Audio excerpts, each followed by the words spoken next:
So, some more thoughts from this book, because there are aspects of Deleuze and Guattari's thinking and ideas for writing and thinking that I believe could change the world. I know it's naive, but I'm not alone. Philosopher Leonard Lawler, for instance, suggests that writing like a rat could call forth a new collectivity. It would be a writing struggling to escape the dominant forms of expression, a writing that could produce a people, a democracy, with a very different relation to other species and organisms than we have. There is a letter to Francis Bacon from a Lord Chandos. The two haven't met for 26 years, and Chandos wonders, am I still the same person your letter addresses? He doesn't think so, because aging does things, living and encountering does things.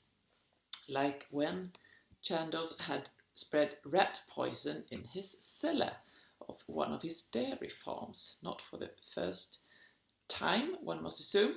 Chandos writes, towards the evening I had gone off for a ride and, as you can imagine, thought no more about it. But then it hit him, and he writes, there suddenly loomed up before me the vision of that cellar, resounding with the death struggle of a mob of rats. I felt everything within me. The cool, musty air of the cellar filled with a sweet and pungent reek of poison, and the yelling of death cries breaking against the mouldering walls. It was in him. The rat agony was in him. Not as a pity, though, but as an inescapable, immense sympathy, a feeling together with. Deleuze and Guattari describe it as one of those, in one sense, small, but in another sense, decisive experiences, after which you have two choices. Either you try to put what happened into words, or you simply pretend it never happened. Either you attempt to write like a rat, simply to be able to share your experience, or you stop writing. Either you allow the thought that is in you, but not you, not who you thought you were, yet nonetheless there to be expressed, or you turn silent.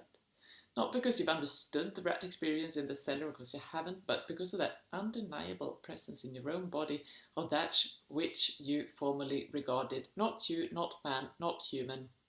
Either you stop writing, stop thinking, or you write like the rat in you, think like the rat in you. And if you do, that will change your thinking and writing, and others as well. Writing like a rat as a way to change the world.